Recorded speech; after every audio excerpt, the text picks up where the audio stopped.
समस्तीपुर में 2 लोकसभा क्षेत्र आते हैं, समस्तीपुर और उजियारपुर लोकसभा क्षेत्र। नए परिसीमन में उजियारपुर लोकसभा क्षेत्र पर 2009 से अब तक एनडीए का ही कब्जा रहा है। 2009 में जेडीयू ने यहां से जीत का परचम लहराया तो 2014 और 2019 के चुनाव में बीजेपी के नित्यानंद राय चुनकर संसद पहुंचे। भाजपा ने एक बार फिर नित्यानंद राय पर दांव लगाया है। नित्यानंद राय तीसरी बार लगातार उजियारपुर लोकसभा क्षेत्र से किस्मत आजमा रहे हैं और उनके खिलाफ आरजेडी ने बिहार सरकार के पूर्व मंत्री आलोक कुमार मेहता को चुनाव मैदान में उतारा है। वहीं नित्यानंद राय राष्ट्रीय मुद्दों के आधार पर जनता के बीच जनादेश मांग रहे हैं। जो लोगों को खुशियां दिया है, लोगों को उन्नति दिया है, लोगों को गरीबी रेखा से बाहर किया है, इसलिए और देश के मान सम्मान को बढ़ाया है, इसलिए यहाँ यह भी मुद्दा है बिजली की, जो मोदी जी ने सफलतापूर्वक दिया, सिंचाई की बिजली दी, घर दिया, वह भी मुद्दा है और राष्ट्रीय मुद्दा भी है कि हमारा सीमा सुरक्षित है।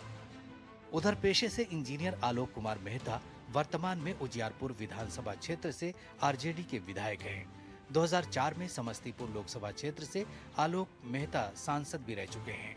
वो बिहार के समाजवादी नेता तुलसीदास मेहता के पुत्र हैं और तेजस्वी यादव के बेहद करीबी माने जाते हैं। आलोक अनेक सामाजिक मुद्दों को लेकर जनता के बीच मुखातिब हैं। तरफ भारतीय जनता पार्टी और नित्यानंद राय जी हैं, दूसरी तरफ यहाँ की जनता है और जनता जब चुनाव लड़ती है तो फिर बड़ा छोटा क्या है, जनता ने ही बड़ा बनाया है और जनता जब चाहे छोटा कर दे, तो वही लड़ाई है। अभी देश की के जो हालात है तो जनता अब समझने लगी। उजियारपुर लोकसभा क्षेत्र में कृषि आजीविका का प्रमुख साधन है। उर्वर भूमि के कारण यहाँ गेहूं, मक्का, दलहन और सब्जियों की व्यापक स्तर पर खेती होती है।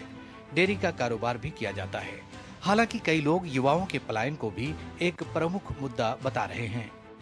यहाँ मेन मुद्दा है विकास का।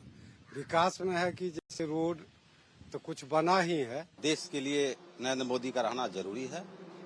उजियारपुर लोकसभा क्षेत्र में 6 विधानसभाएं आती हैं। इसमें पातेपुर, उजियारपुर, मोरवा, सरायरंजन, मोहिउद्दीन नगर और विभूतिपुर विधानसभा शामिल है। इसमें 2 सीटों मोरवा और उजियारपुर सीट पर आरजेडी का कब्जा है। वहीं विभूतिपुर सीट पर सीपीएम ने जीत हासिल की थी। भाजपा को मोहिउद्दीन नगर और पातेपुर सीट पर जीत मिली थी, जबकि एक सीट सरायरंजन में जेडीयू उम्मीदवार ने जीत दर्ज की थी। पिछली बार नित्यानंद राय ने उपेंद्र कुशवाहा को पराजित किया था। उस वक्त राजद के परंपरागत वोटरों में कोई उत्साह नहीं था, लेकिन इस बार आलोक मेहता राजद के टिकट पर चुनाव मैदान में हैं और नित्यानंद राय के सामने चुनौती पेश कर रहे हैं। गृह राज्य मंत्री नित्यानंद राय अपने प्रचार अभियान के दौरान लगातार गाँव में सघन प्रचार अभियान कर रहे हैं, लेकिन उन्हें आरजेडी के आलोक मेहता से कड़ी चुनौती मिल रही है। आलोक मेहता जहां भारतीय जनता पार्टी पर आक्रामक हैं, वहीं नित्यानंद राय अपने राष्ट्रीय मुद्दों के सहारे और राम मंदिर के सहारे जनता के बीच डटे होने की बात कर रहे हैं और